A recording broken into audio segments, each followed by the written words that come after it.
Kayaknya. Assalamualaikum warahmatullahi wabarakatuh. Al-Fatihah bita'alim wa ta'alim al-Fatihah wal-Istifadah wa nafa'u wal-intifa' liniyatna salihah wa ala muslafna salihah ila hadrat Nabi Muhammadin sallallahu alaihi wasallam wa ala alihi wa uladihi wa azwajihi wa dhurati wa ahli baitihi wa ila jami'i ikhwanihi minal anbiya'i wal mursalin wal awliya wa syuhada'i wa salihin wa sahabati wa tabi'in wal ulama'il amilin wa ila jami'i semua khususan Syekhina al-Habib Taufiq bin Abdul Qadir Nasir Singap Ja'far Syekh Muslim Barakatil Hajjam Barakati Innallaha yanfa'una bi asrarihim wa anwarihim wa ulumihim wa nafahatim fid din wad dunya wal akhirah wa walidina wa walidikum wa amwatina wa amwatikum wa amwatil muslimin rahmatullah wa rahmatullahi fil jannah wa binatina Allah ja'alna min ahli la ilaha illallah fi dairah la ilaha illallah fi hisni tafana ala qawli la ilaha illallah ba'da umrun tailin fi kharun fi nu'afiyah wa ila hadrat Nabi Muhammadin sallallahu alaihi wasallam sya'ulillah lahumul fatihah. A'udzu billahi minasyaitonir rajim. Bismillahirrahmanirrahim. Alhamdulillahi rabbil alamin. Arrahmanir rahim. Maliki yaumiddin. Iyyaka na'budu wa iyyaka nasta'in. Ihdinas siratal mustaqim. Siratal ladzina an'amta 'alaihim ghairil maghdubi 'alaihim waladdallin. Alhamdulillah. Wassalatu wassalamu ala Rasulillah. Habibina wa syafi'ina wa qurrati a'yunina wa maulana Muhammadin wa ala alihi wa sahbihi ajma'in amma ba'd. Para hadirin yang dirahmati Allah Subhanahu wa taala, alhamdulillah puji syukur kehadirat Allah pada malam hari ini bersama-sama kita diperkenankan untuk dapat menunaikan salat maghrib secara berjamaah dan dilanjutkan dengan thalabul ilmi. Mudah-mudahan rangkaian amalan ini dapat menghantarkan kita semua pada keridhaan Allah Subhanahu wa taala. Rangkaian amal ini dapat menjadi sebab husnul khatimah, akhir yang baik, akhir yang merupakan kesempatan yang paling utama mengucapkan kalimat la ilaha illallah. Amin ya rabbal alamin. Qala al-musannif rahimahullah wa nafa'ana bihi wa bi'ulumihi fid dharain amin. An Abi Ali Al-Fudail bin Iyad rahimahullahu ta'ala qala tarkul amali li ajlin nas riya'un wal amalu li ajlin nas syirkun wal ikhlasu an yu'afiyakallah minhuma.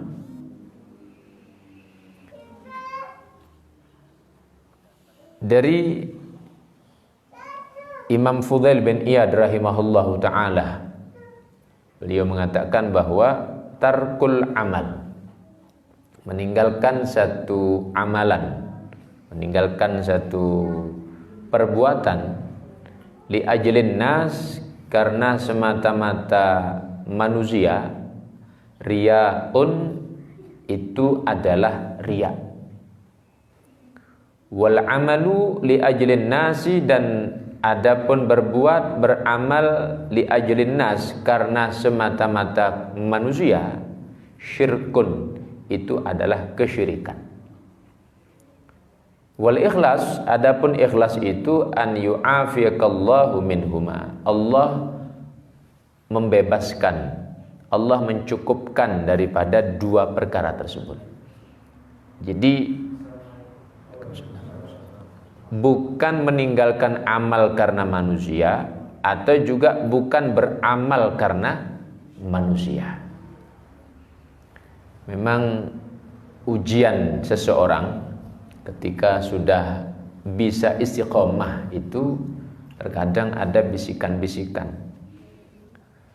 Boleh kita istiqomah, tetapi bisikan itu masuk. Oh, saya istiqomah ini kan karena orang, karena fulan, saya melakukan ini karena fulan. Kalau sudah ada embel-embel itu, maka termasuk al-amal li ajlin nas, berbuat karena manusia. Kalau demikian, maka itu adalah penyekutuan kepada Allah Subhanahu wa taala. Atau juga tidak mau menghadiri majelis ilmu, tidak mau menghadiri daripada majelis-majelis zikir, tidak mau menghadiri daripada kegiatan-kegiatan agama karena manusia. Jadi meninggalkan amalan itu, tidak mau hadir, tidak mau ikut karena manusia. Nah, itulah orang riya. Orang riya itu seperti itu. Teori agama memberikan penjelasan seperti itu. Nah, kenapa kita awali dengan bab ini? Karena Allah menegaskan wa ma umiru illa liya'budullah mukhlishina lahuddin. Jadi untuk ikhlas. Berat memang kalau berbicara ikhlas ini ya. Berat kalau berbicara ikhlas. Seandainya Allah memberikan satu jaminan melalui seseorang dan benar jaminan tersebut dan kita ambil melalui jaminan itu, benar-benar mendapatkan fadilah dari Allah. Namun karena memang ada rusaknya, ada kerak dalam hati kita sehingga menganggap ini manusia, kita tidak ambil jaminan itu. Lah sia-sialah amalan kita. Hal ini sebagaimana yang dikisahkan pada kitab ini, di mana seorang yang bertamu ke hadapan Syekh Abdul Qadir Al-Jailani. Mungkin beberapa kesempatan sempat saya ceritakan kisah ini.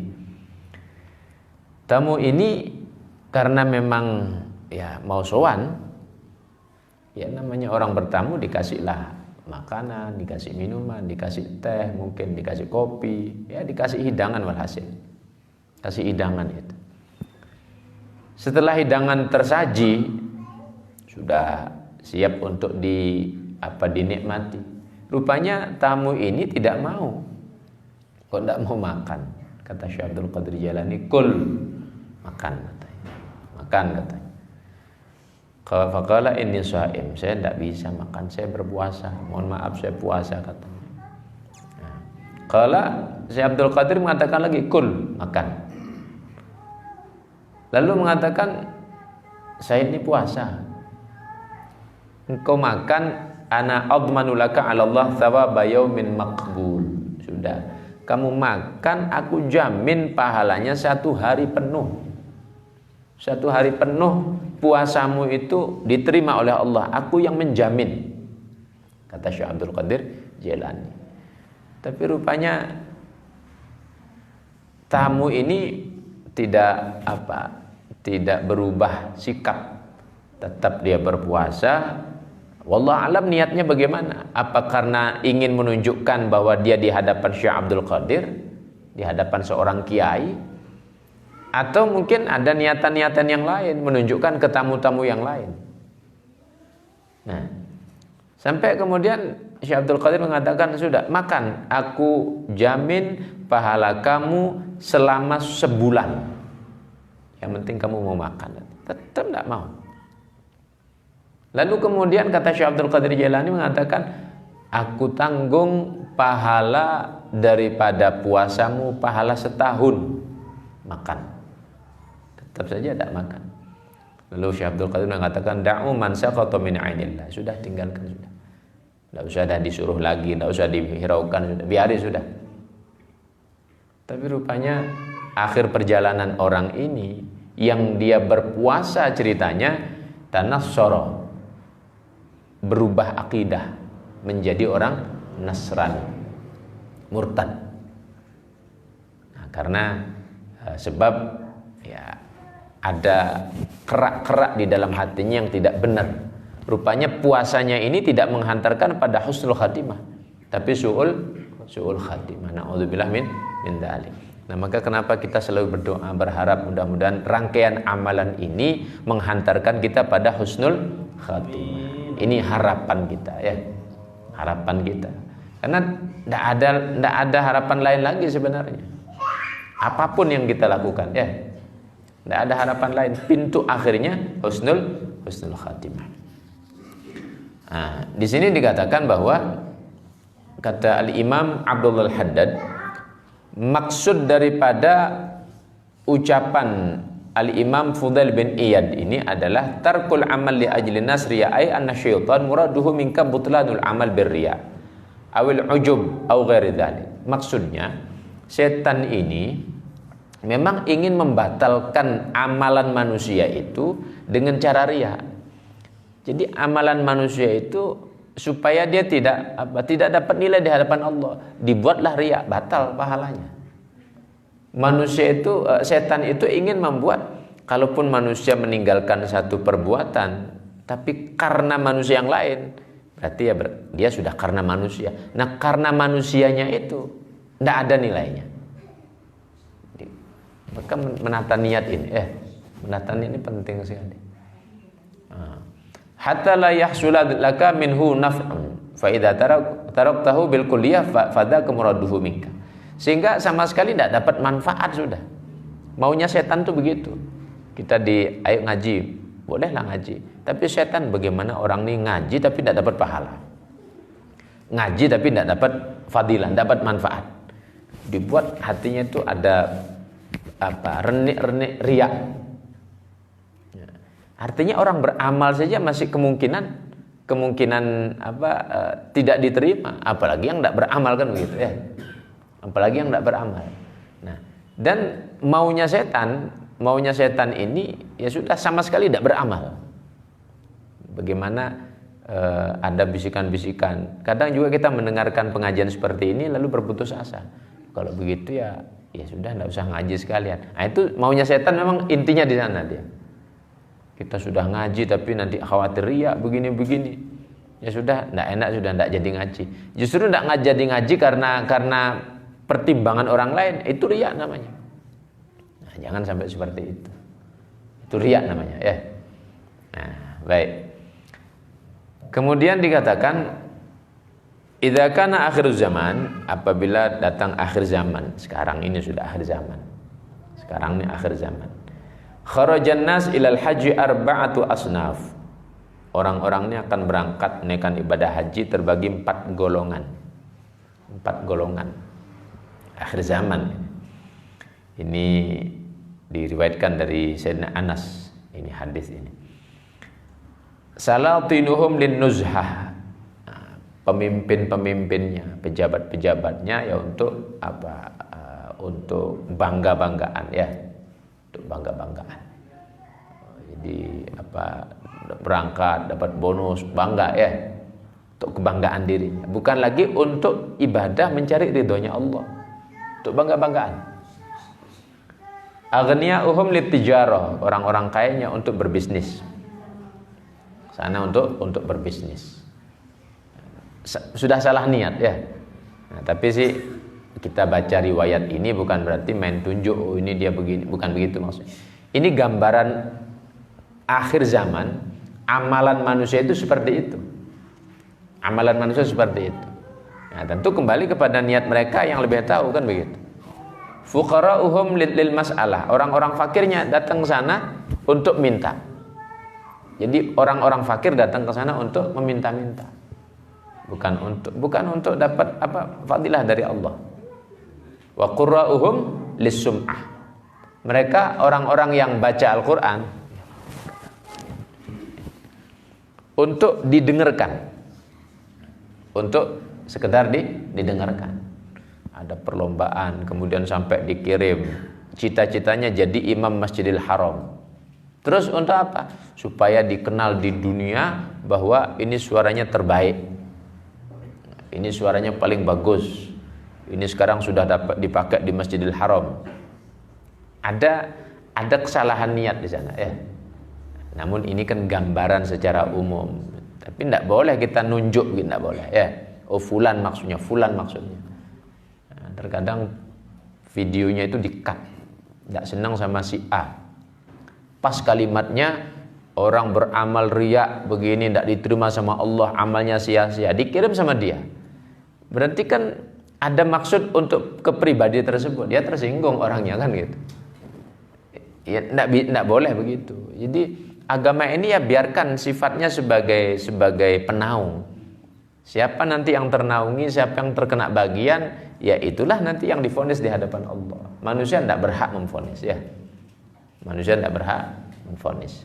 Nah, cuman gambarannya seperti itu. Gambarannya seperti itu. Maka berlomba-lomba orang mengambil hadiah untuk berangkat haji, ngambil hadiah untuk berangkat dan seterusnya begitu. Nah, tapi balik kepada niatan kita. Maka Allah Subhanahu wa taala melihat hambanya demikian. Allah mengatakan begini. Unduru kaifa yastahzi'u bi. Lihat hambaku itu bagaimana dia melecehkan aku, bagaimana dia menghinakan aku. Bagaimana dia melecehkan aku. Ketika orang itu punya tujuan-tujuan seperti itu. Ada cerita di dalam kitab ini, satu saat rajulun yasta'dzinu fi bina'i masjid. Datang kepada Imam Abdullah Al-Haddad, seseorang itu minta izin, sowan ceritanya, sowan ke tempatnya, ke pondoknya Imam Abdullah Al-Haddad. Sowan pamitan. Saya datang ke sini mau minta saran. Ini saya punya uang, saya mau bangun masjid. Saya mau bangun masjid.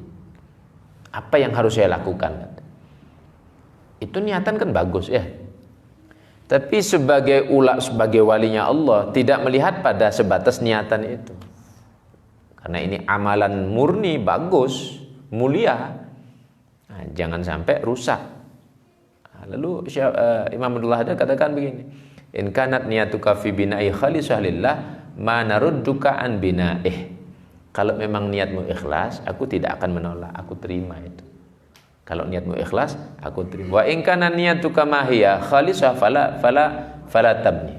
Kalau memang niatmu tidak ikhlas, jangan. Jangan. Eman nanti. Tambah bangga, eman nanti. Qala bala, iya, baik wahai imam. Niyati sholihah. Niat saya baik. Niat saya ikhlas. Oh iya kalau begitu.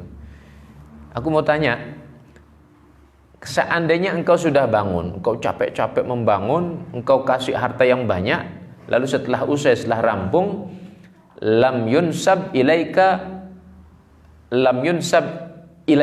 tidak dinasabkan sama sekali kepadamu apa yang sudah kamu lakukan. Innama nusiba li gharib. Tetapi itu dinisbatkan kepada yang lain. Ini yang bangun fulan, bukan kamu. Kira-kira kamu tetap akan membangun apa enggak? Terima apa enggak? Nama kamu enggak dimasuk, sama sekali tidak masuk di sana. Bagaimana kamu bangun apa enggak? Ini orang kemudian mikir-mikir, wah kalau begitu ya kayaknya berat. Dia enggak apa-apa, cantumkan nama saya saja sudah katanya. Oh, enggak, nama kamu sama sekali enggak dicantumkan. Sama sekali. Sak huruf enggak ada nama kamu. Bagaimana katanya?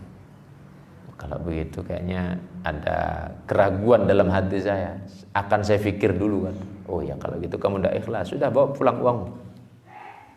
Enggak, berarti kamu kesini bukan niat musyawarah. Uangmu bawa pulang. Daripada sia-sia nanti. Daripada sia-sia. Nah, cuman ini pandangan seorang wali ya kepada seorang yang akan beramal. Namun ini cerita cukup menjadi hikmah bahwa beramal itu memang perlu ikhlas. Beramal itu perlu ikhlas. Segala amal ya. Segala amal. Kita mau nasihati orang juga sama, nasihati orang. Kalau nasihati orang cuman hati kita sudah rusak, orang susah akan menerima ya. Tapi kalau hati kita benar, perlahan langsung dia tidak bisa menerima, tidak masuk. Tapi perlahan-lahan nanti akan masuk. Mungkin seminggu, mungkin sebulan, atau mungkin terjadi satu kejadian baru dia menyadari, oh begini dulu Pak Kiai Fulan, Ustadz Fulan nyampaikan. Masuk nanti itu amalan. Kalau ikhlas. Tapi kalau tidak ikhlas, tidak masuk. Masuk kanan, keluar kiri, lupa sudah ya. Lupa. Itu tanda amal itu ikhlas. Itu tanda amal itu ikhlas ya. Kemudian yang terakhir sebelum kita masuk pada pembahasan fikih, qila li Ibn al-Mubarak rahimahullahu taala, Abdullah bin Mubarak, beliau ditanya, manin nas indak? Siapa sih manusia sebenarnya menurut Anda itu? Manusia, yang namanya manusia itu siapa? Ya, kita semua manusia. Tapi hakikat yang namanya manusia, sesungguhnya manusia itu siapa? Beliau mengatakan al-ulama ul-amilun al-mukhlisun. Ulama-ulama yang mengamalkan dan ikhlas. Itulah manusia. Ulama mengamalkan dan ikhlas. Itu manusia itu. Menurut beliau ya. Menurut pandangan beliau itu. Yang namanya manusia itu ulama. Tapi yang mengamalkan. Nah, kemudian ada riwayat mengatakan wailul lil alim idza sakata ala ilmihi. Celaka orang alim itu kalau diem atas ilmu yang dia punya, tidak mau ngajar. Celaka bagi mereka. Wailun lil alim idza sakata ala ilmihi. Celaka orang-orang alim itu kalau tidak mau ngajar. Nah, bahasa celaka ini ya celaka. Wail itu lembah di neraka jahanam. Neraka jahanam itu sudah lembah. Ada lembah lagi itu. Neraka jahanam saja berlindung pada lembah itu. Nah, jadi orang alim yang ikhlas itulah manusia. Yang mengamalkan dan ikhlas itu manusia. Tapi kalau misalnya tidak mengamalkan itu mendapat gelar wail, kecelakaan. Ngeri-ngeri juga ya. Kalau kita banyak-banyak belajar, terus Allah kasih ilmu banyak, tidak mau ngajar, berat. Resikonya itu berat. Sudah kadang dipanggil fulan, kemudian panggil fulan dengan keilmuan yang banyak, diminta ngajar, tidak mau ngajar, berbahaya itu. Berbahaya. Wailun ya. Wailun lil musallin, celaka bagi orang-orang sholat. Wail. Kalimat wail ini digunakan untuk orang yang memang tidak ada harapan untuk selamat. Nah, tapi di hadapan Allah harapan itu pasti ada. Artinya di dunia ketika sudah ada ancaman wail itu apa? Neraka jahanam, lembah neraka jahanam. Orang tidak ada berharap selamat di sana. Bagaimana mau selamat? Di antaranya orang alim yang diam atas ilmunya, tidak mau ngajar. Nah, jadi kalau kita sudah tahu ini mondokkan anak ya pertama. Jadi dikasih juga arahan bimbing anak besok kalau sudah tamat, sudah khatam, ngajar. Gitu ya, ngajar. Walaupun ya cuma ngajar ngaji enggak apa-apa. Walaupun cuma mimpin tahlil enggak apa-apa ya, ngamalkan ilmu. Walaupun cuma memimpin organisasi untuk mengarahkan manusia, amalkan ilmu di sana. Amalkan ilmunya ya. Khilafah menil muluk, kemudian tanya lagi, siapa sih raja itu siapa? Qala az-zuhad fid dunya, orang-orang yang zuhud di dunia. Orang-orang zuhud itu namanya raja. Penguasa itu sebenarnya orang-orang zuhud.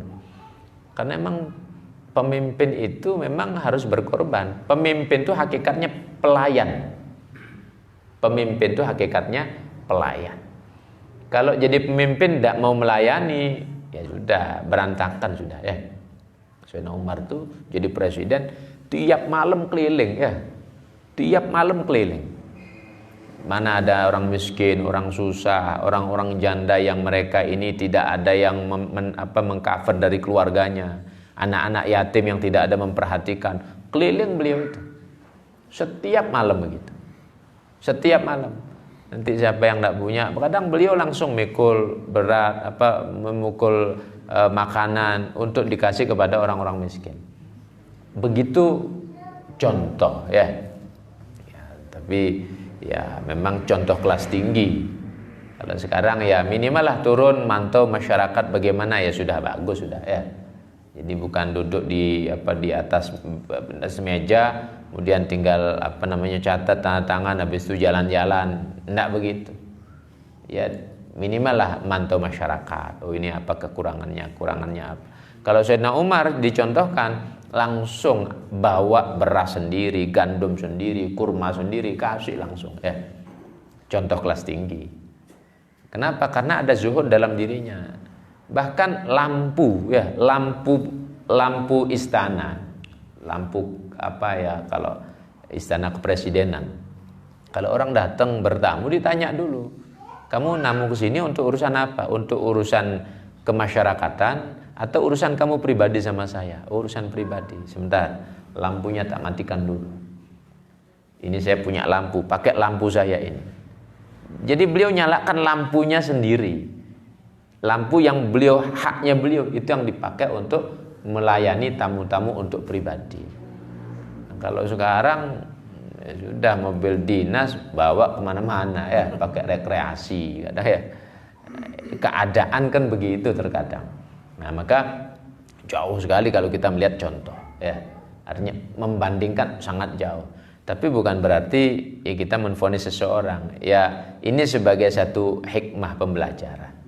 Sebagai hikmah pembelajaran untuk kita introspeksi. Karena kalau kita menilai orang, saat kita nunjuk satu berarti yang 4 jelek ke kita, kan begitu ya. Maka enggak usah nunjuk. Nah, sekarang ini kan main serang-serangan di Facebook, kadang serang-serangan di WhatsApp gitu ya. Jadi di grup orang panas, satu grup tuh panas ya, gara-gara dia melempar sesuatu, kan begitu. Nah, memang terkadang seperti itu ya. Jadi niatan ini yang perlu dibaguskan ya.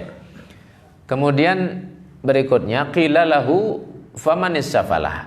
Kemudian orang-orang yang hina, yang rendahan itu siapa? Orang-orang rendahan itu siapa?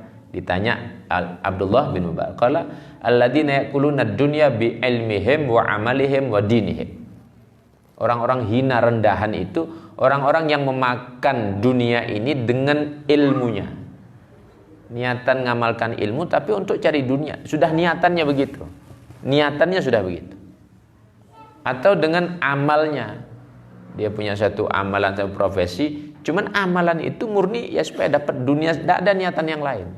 Seandainya dia berniat, saya bantu orang dulu, saya keluarkan keringat dulu, saya mencari ridhonya Allah, saya dengan niatan ini untuk sebab sebagai seorang yang hidup. Ada niatan itu, nah perkara kemudian dapat sesuatu itu kan lain. Ini tidak ada, semua rangkaian tidak ada. Langsung potong kompas, saya berbuat begini untuk dunia. Jadi makan dunia ini dengan ilmunya, dengan amalnya, wadinihim, bahkan dengan agamanya. Agama dikorbankan ya. Agamanya dikorbankan. Ini orang-orang yang hina, orang-orang rendahan. Ini versi Abdullah bin Mubarak. Nah, maka rupanya tidak gampang cari surga itu. Tidak gampang cari surga ya. Syaratnya itu terlalu berat. Nah, maka perlu banyak kita dapat pelajaran-pelajaran seperti ini untuk apa? Untuk membersihkan kerak-kerak yang karatan itu. Untuk kita bersihkan supaya tidak merasa saya sudah beramal pasti sudah surga, saya beramal Allah sudah ridha. Biar tidak begitu ya. Biar tidak seperti itu. Karena manusia beramal ini kan tidak sebatas amalan saja. Ada syarat-syarat yang lain dan itu ada pertanggungjawaban juga di hadapan Allah Subhanahu wa taala. Mudah-mudahan ini mengingatkan saya pribadi dan kita semuanya, dan mudah-mudahan Allah berikan keistiqomahan dan sekaligus istiqomah dalam ikhlas beramal. Istiqomah dalam ikhlas beramal. Amin ya rabbal alamin. Sampai di mana fikihnya kemarin tuh? Hukum susu hewan. Oh ya.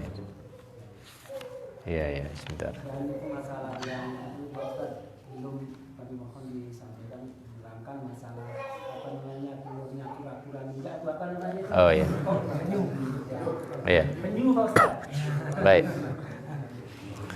Baik. Jadi saya ulangi lagi sebelum nanti kemudian masuk ke bab berikutnya ya. Saya ulangi dalam penjelasan tentang beberapa hukum makanan yang keluar dari dari hewan. Nah, jadi sesuatu yang keluar dari hewan termasuk susu, termasuk telur ya. Hukum susu labanul ma'kul tahirun. Susu hewan yang dapat dimakan dagingnya itu suci. Walabanu ghairil ma'kul najisun illal adami, dan susu hewan yang tidak dapat dimakan dagingnya itu najis kecuali manusia. Manusia kan tidak dapat dimakan dagingnya ya, tidak boleh dimakan dagingnya. Nah, tapi susunya halal, susunya suci ya, suci dan halal. Baik, itu sudah. Hukum madhi wadi, ini yang keluar dari manusia tapi bukan untuk dimakan, untuk tahu status hukum bendanya itu. Madhi, wadi, sesuatu yang keluar cair dari jalan depan, itu hukumnya najis. Dua-duanya najis. Sudah saya jelaskan ini. Hukum air mani, mani hewan, semua hewan itu suci kecuali anjing dan babi. Ini yang pertama. Mani hewan semuanya kecuali anjing dan babi suci. Ya, ini menurut pendapat Imam Nawawi. Tapi Imam Rafi'i mengatakan bahwa maninya manusia suci dan mani selain manusia itu najis. Pendapat yang kedua. Pendapat yang ketiga, mani semua hewan yang dapat dimakan itu suci. Mani hewan yang tidak dapat dimakan itu najis. Ini perincian pendapat para ulama. Nah, sekarang kalau kita sudah tahu pendapat ini, nah terus ya bisa bersikap jadinya ya. Kalau misalnya dianggap tidak suci, berarti kena pakaian kita. Habis ngawinkan kuda ya, habis ngawinkan sapi. Sapi itu bisa dimakan tidak dagingnya? Bisa. Kena percikan daripada air maninya. Suci apa enggak? Suci ya, suci. Nah, itu contohnya seperti itu ya. Contohnya seperti itu. Hukmul bayd, hukum telur. Tahirun idza kana min hayawanin tahir walau ghairu ma'kul. Itu hukumnya suci walaupun dari hewan yang tidak dapat dimakan. Itu hukumnya suci. Nah, menegaskan pertanyaan kemarin, telur apa? Kura-kura ya, penyu. Itu suci, boleh dimakan. Ya. Jadi telur semua daripada hewan itu suci. Ya, boleh dimakan walaupun itu hewan tidak bisa dimakan. Hewannya tidak bisa dimakan ya. Kalau penyu kan dua alam. Tapi telurnya boleh. Telurnya suci ya. Termasuk telur ular. Telur ular ya. Buaya termasuk ya. Masuk itu. Jadi walau ghairu ma'kulin, walaupun dagingnya itu tidak bisa dimakan. Cicak termasuk ya. Yang penting tidak jijik saja. Apa tukek, apalagi ya. Apa namanya itu lagi yang di kadal kecil itu apa tuh? Iguana ya. Ya begitu, asal tidak jijik ya. Nah, baik. Ini sudah kita jelaskan dan sekarang masuk pada sesuatu benda yang bisa berubah dengan sendirinya. Yang tadinya najis maka bisa menjadi suci. Nah, yang pertama, jadi ada namanya istilahnya al-istihalah ya. Jadi menjadi halal dengan sendirinya. Dengan sendirinya tapi tidak boleh ada proses lain ya. Nah, yang pertama al-khamru, khamr. Nah, saya teringat lagi ada dua berita, dua kejadian. Kalau khamr itu memang dalam bentuk khamr, arak, ngenai kain, berarti najis ya. Khamr semprot itu ya, semprot khamr najis. Tapi ada lagi berita corona di Bali itu tertekan sampai 90% karena rutin minum apa namanya itu arak ya. Nah, ada lagi berita seperti itu. Nah, namun ya itu di luar agama Islam ya. Nah, kalau di dalam agama Islam namanya khamr itu tetap haram ya. Dalam agama Islam khamr itu haram. Sedikit ataupun banyak hukumnya haram. Khamr itu idza takhallalat bi nafsiha ay tahawwalat min sifatil khamriyah ila sifatil khalliyah biduni idhafah ay syai'in 'alaiha. Khamr kalau dia berubah menjadi cuka. Kan khamr itu tadi apa dari air legen apa namanya yang di aren itu ya. Ya, tuak ya. Nah, tuak. Itu kalau dia didiamkan berproses beberapa waktu kemudian berubah jadi cuka. Cukanya itu jadi halal. Cukanya itu halal. Asalnya kan khamr itu. Khamr. Tapi ketika sudah jadi cuka halal. Nabi sallallahu alaihi wasallam mengatakan ni'matul idam al-khal. Seenak-enaknya makanan hidangan itu apa adalah cuka. Cuka, banyak manfaat cuka itu. Apa cuka apel, cuka dari legen itu tadi, cuka bagus manfaat banyak ya. Kalau Nabi sudah sebutkan itu banyak manfaat. Kalau Nabi sudah menyebutkan itu banyak manfaat. Walaupun juga yang tidak tersebut ya ada juga yang banyak manfaat ya. Tapi kalau Nabi menyebutkan itu banyak manfaatnya. Cuka itu halal hukumnya. Kalau masak pakai cuka ya memang halal. Jildul maytah idza dubigha, bangkainya atau kulitnya bangkai hewan kalau sudah disamak. Sudah disamak daripada kulitnya macan dibuang kan eman. Ya, dikuliti saja itu lalu disamak. Penyamakan itu adalah diproses dengan benda-benda tertentu, bahkan kotoran-kotoran juga intinya menghilangkan bagian-bagiannya di kulit itu Nah, sekiranya nantinya kalau sudah diproses itu kemudian dia menjadi suci dalam hukum Islam. Nah, dan asarnya tidak ada lagi, baunya tidak ada lagi Nah, jadi ada proses penyamakan. Cuman saya sendiri belum pernah menyamak itu Kalau di sini sih di kitab ini dijelaskan dengan kulitnya delima bisa juga atau sesuatu yang yang kasar, bahkan termasuk zarakul hamam, kotorannya burung dara itu wallahu alam prosesnya saya belum pernah melakukan proses penyamakan itu. Nah, tapi setelah proses penyamakan itu jadi suci. Nah, kita pakai gesper itu sabuk dari kulit. Kalau belum disamak dipakai ya kan najis, tidak boleh dipakai sholat, tidak boleh bawa sholat. Kita pakai jam kadang ada talinya dari kulit itu Kalau memang itu belum disamak ya tidak sah kalau pakai sholat, najis. Atau pakai jaket pakai jaket kulit misalnya. Nah, baru dapat kulit harimau atau kulit apa, dijemur dipakai langsung misalnya pakai selimut misalnya nah, belum disamak najis tidak boleh. Yang terakhir masara hayawanan kadud alladhi yakhruju min jifatil hayawan al-jisim ba'dal maut fa innahu yakhruju min jifati najisah. Jadi sesuatu yang berubah menjadi hewan itu dia tidak najis.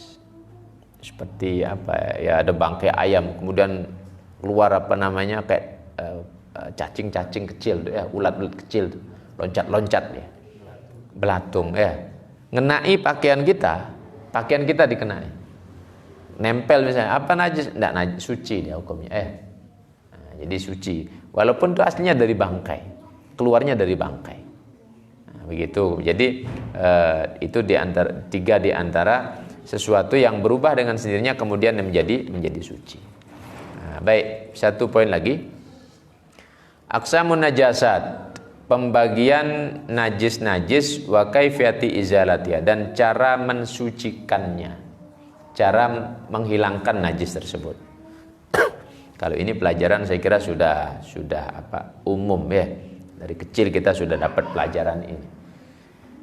Najis itu kan dibagi menjadi 3. Najasatul mughalladhah. Al-ula an-najasatul mughalladhah. Najis mughalladhah. Ghalladhah itu berat.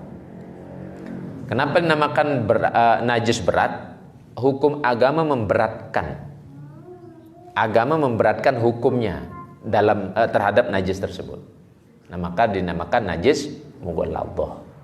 Karena berat Sebenarnya namanya najis sama saja. Makanya kalau tanya orang kufar, ini najis kotoran anjing, kotoran sapi, kotoran ayam, sama menurut mereka karena kebiasaannya sudah begitu. Tidak ada alat pengukur, aturan mengukur bahwa ini najisnya lebih berat atau lebih ringan. Tidak ada. Tapi kita dalam Islam ada. Tolak ukurnya itu adalah aturan agama. Ini agama memberatkan. Tidak boleh ini.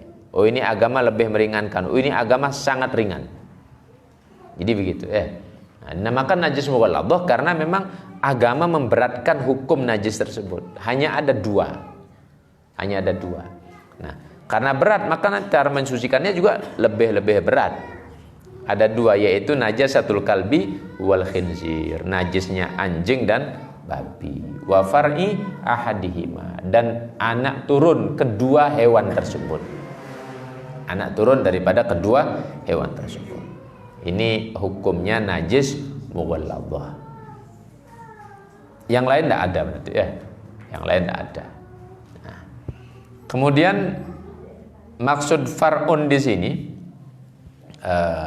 sesuatu yang terlahir dari salah satu keduanya, hubungan keduanya atau salah satu keduanya. Kambing dikawinkan sama babi, ya maka ngikuti yang babinya ya.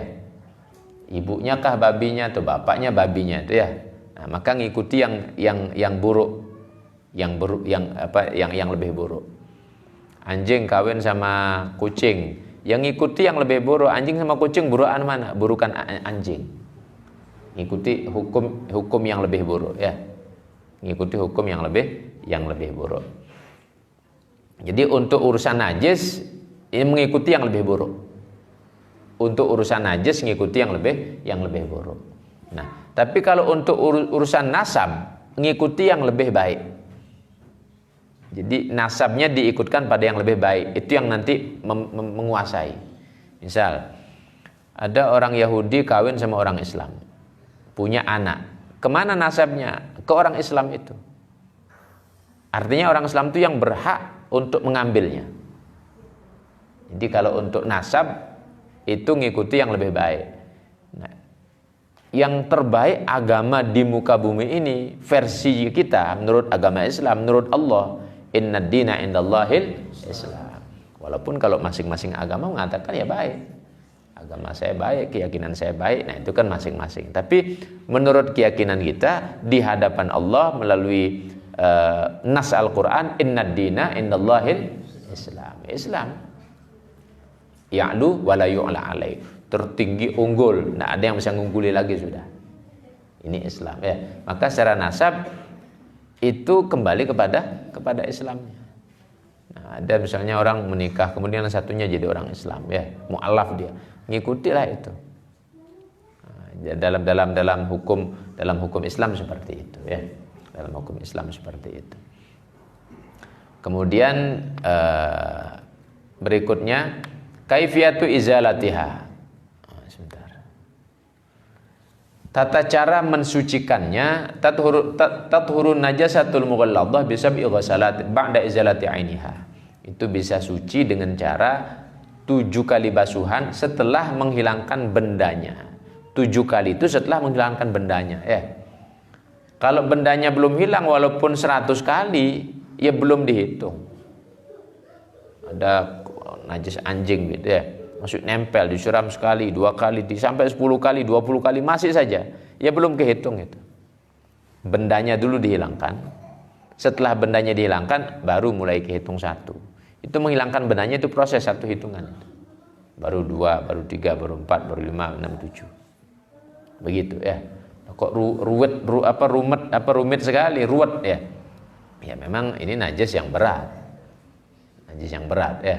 Dan salah satunya dengan dicampur tanah. Tidak ada cara yang lain, pakai baik clean, rinso, tidak bisa. Pakai apapun tidak bisa ya. Harus pakai tanah.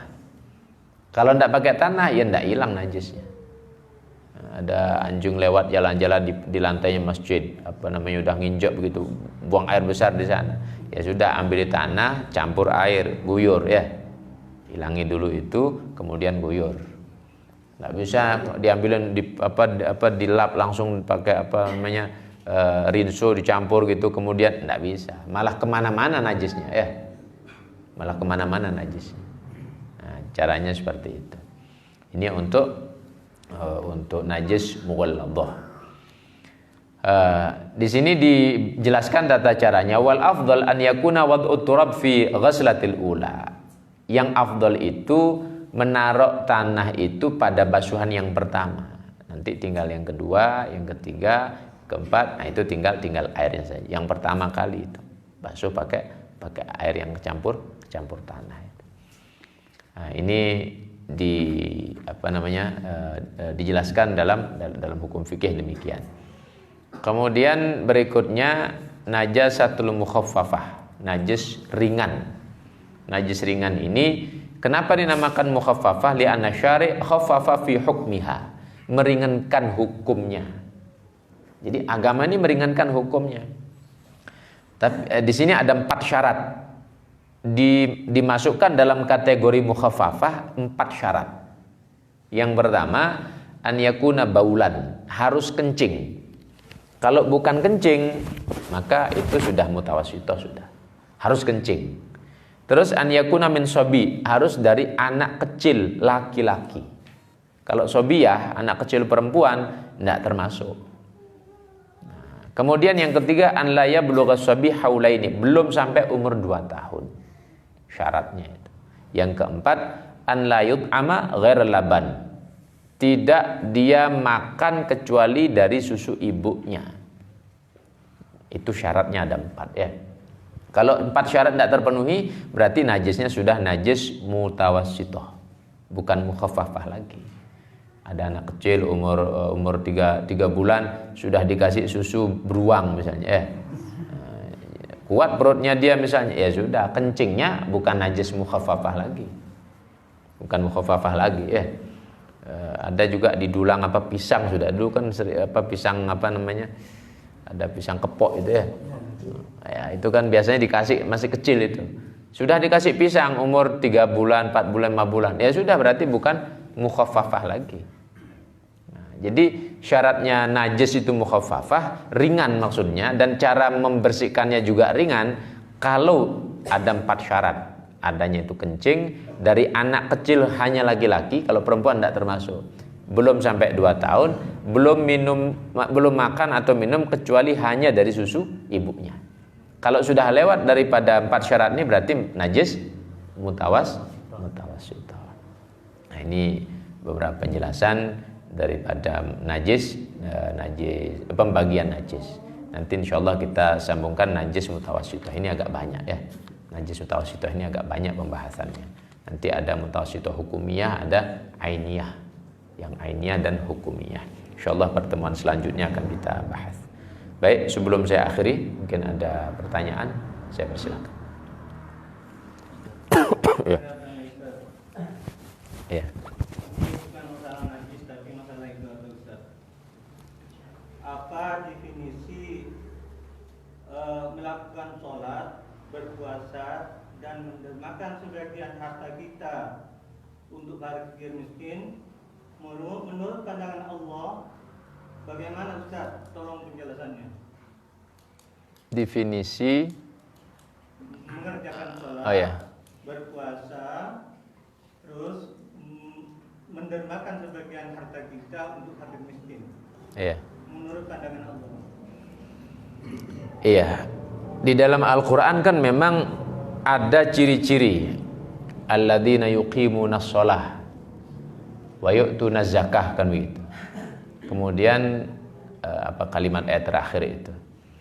Jadi memang ciri-ciri orang beriman sesungguhnya itu adalah melakukan rangkaian amalan tersebut. Hanya saja terangkum juga di dalam di dalam ketentuan arkanul Islam, aturan-aturan lebih spesifik dalam penyebutan kalimat-kalimat tersebut. Jadi yuqimunas shalah, kemudian wa yu'tunaz zakah. Jadi dia menunaikan sholat, membayar zakat. Nah ini kan masing-masing punya aturannya. Kemudian juga termasuk daripada menunaikan puasa. Jadi punya aturan masing-masing. Ya kalau dimaksudkan secara umum daripada kalimat ini, penegasan kalimat ini, ya lebih pada bagaimana penerapan arkanul Islam. Jika itu yang dimaksudkan dan yang saya pahami begitu ya. Begitu yang saya pahami. Tapi kalau dalam konteks Al-Qur'an, ya memang Al-Qur'an itu kan sifatnya umum. Nah, artinya ada yang umum sifatnya dan kemudian akan lebih didetailkan penjelasannya dalam hukum fikih. Namun yang saya pahami dari pertanyaan ini sebagai penegasan bahwa yang Allah maksudkan di sana adalah kaitan dengan kewajiban-kewajiban sebagai orang Islam dia menunaikan sholat, dia membayar zakat, dia berpuasa di bulan Ramadan. Apa begitu mungkin maksudnya ya? Apa bagaimana? Keutamaan di antara ibadah tadi Ustaz. Ya. Seperti sholat, puasa, terus mendermakan sebagian harta itu untuk fakir miskin misalkan. Keutamaan di antara ibadah itu menurut pandangan Allah. Yang lebih utama begitu. Ya, Keutamaan. Baik. Kalau tentang keutamaan, memang begini, ada ibadah itu yang sifatnya keuntungan individu. Keuntungan individu. Ada sifat ibadah itu keuntungan individu dan sekaligus orang lain. Sholat itu kalau sholat wajib memang ya sudah kewajiban mutlak, tidak bisa ditawar-tawar. Tapi itu individu keuntungannya ya. Puasa juga itu individu. Tapi ketika berbicara tentang berderma, nah itu lebih luas. Nah, jika kembali lagi kepada arkanul Islam, walaupun itu individu tapi itu mendasar. Namun jika dikembalikan pada ibadah sholat, puasa yang sifatnya sunnah, nah maka peringkat berderma ini lebih tinggi daripada ibadah puasa dan sholat itu. Yang sunnah tapi ya, yang sunnah. Nah, jadi lebih tinggi kelasnya. Nabi pernah ditanya oleh Sayyidina Anas, "Wahai Rasulullah, saya menginfakkan sepotong roti atau saya sholat sunnah 100 rakaat, mana yang lebih Anda sukai?" Saya infak sepotong roti dan saya sholat 100 rakaat, mana yang lebih Anda sukai ya Rasulullah? Kata Nabi mengatakan, engkau berinfak sepotong roti, bersedekah sepotong roti itu lebih baik daripada 200 rakaat sholat sunnah. Bukan 100 rakaat, 200 rakaat sholat sunnah. Jadi artinya manfaat untuk manusia itu lebih besar nilainya daripada hanya manfaat pribadi. Sholat itu manfaat pribadi, puasa itu manfaat pribadi. Tapi kalau urusan berderma ini kan manfaat untuk orang banyak. Itu lebih besar nilainya ya. Lebih besar nilainya di hadapan Allah seperti itu. Ya, wallahu a'lam, berapa kepastiannya wallahu a'lam. Mungkin begitu ya yang saya pahami seperti itu ya. Wallahu a'lam. Ya. Assalamualaikum warahmatullahi wabarakatuh. Bagaimana hukumnya kalau pakaian kita itu kena terasi? Karena terasi itu kan dibikin dari bermacam-macam ikan yang sudah mati. Itu yang pertama. Yang kedua, kalau ada seorang ibu yang menyusui, yang keluar susu dari susunya itu adalah bercampur dengan nanah, itu bagaimana hukumnya itu Pak Ustaz? Sekian. Iya. Assalamualaikum warahmatullahi wabarakatuh. Saya sih tidak tahu proses terasi itu bagaimana ya. Apakah itu dia bercampur dengan najis-najis atau sudah dipilih dulu? Tidak tahu proses itu. Nah, tapi kalau jadi jawabannya artinya dari kacamata hukum, kalau emang itu bercampur kotoran-kotorannya, jadi kotoran-kotoran apa udang itu kan ada kotorannya itu ya di kepalanya itu kan, nah itu bercampur jadi satu, atau mungkin benda-benda yang lain, nah ya berarti najis, kan begitu. Nah, tapi kalau memang itu tidak tercampur antara yang benda-benda najisnya itu dengan apa namanya badannya, ya berarti ya suci. Hanya begitu saja jawabannya ya. Nah, cuman saya pribadi tidak tahu prosesnya itu, tidak tahu saya. Nah, kalau seandainya tahu persis ya jawabannya kan jelas ya. Nah, seperti itu. Terus yang kedua, kalau susu itu bercampur nanah najis. Kalau sampai bercampur nanah ya, berarti kan ada luka di sana. Kalau darah masih tidak apa-apa, boleh. Ya, tapi kalau nanah itu najis. Itu ya, berarti kan ada sesuatu di apa mungkin kanker atau yang lain. Tapi kalau darah karena mungkin saking banyak disedot kemudian berkurang hanya darah keluar, bisa jadi. Itu tidak apa-apa. Nah, tapi kalau nanah najis ya.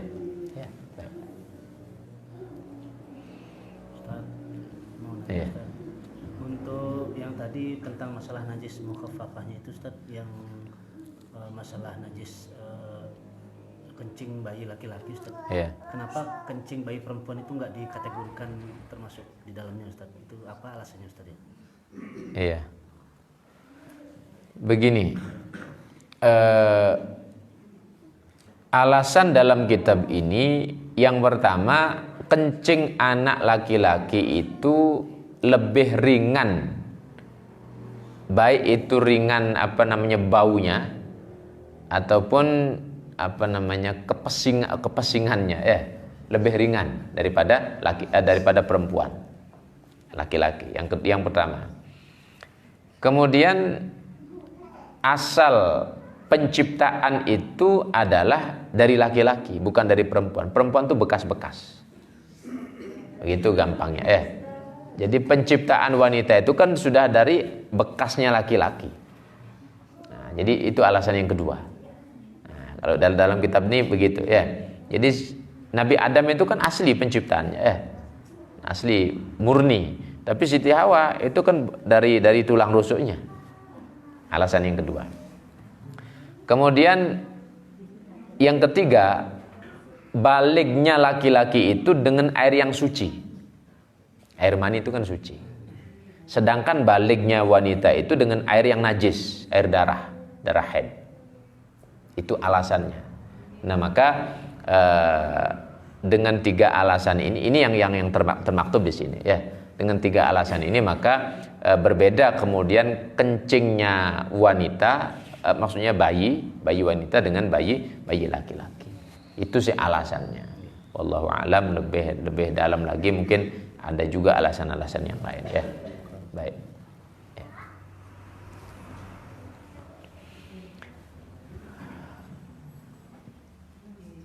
Gimana, cukup? Ada lagi? Cukup ya. Al-Fatihah.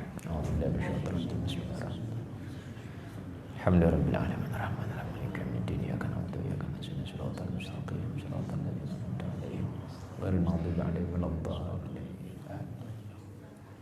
Bismillahirrahmanirrahim. Alhamdulillahirabbil alamin wassalatu wassalamu ala Muhammad wa ala ali Muhammad.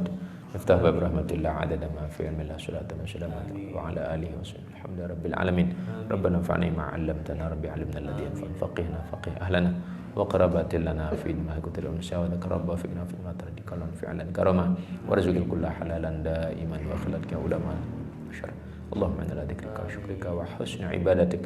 Rabbana atina fid dunya hasanah wa fil akhirati hasanah wa qina adzabannar. Rasulullah sallallahu alaihi Muhammad walhamdulillahi rabbil alamin. Al-Fatihah.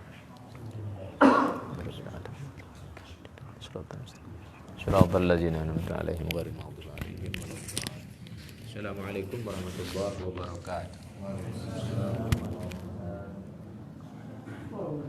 Sebenarnya hadirin yang kami hormati, demikianlah pembahasan yang sudah dipaparkan oleh guru kita Al-Mukarram Ustaz Haji Yunus Huda dalam majelis ilmu pada malam ini.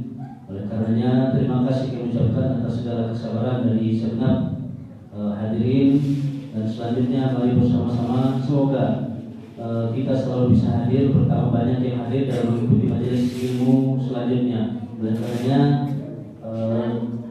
seperti biasa kita sholat isya berjamaah, namun sebelumnya dikumandangkan azan sholat isya berjamaah di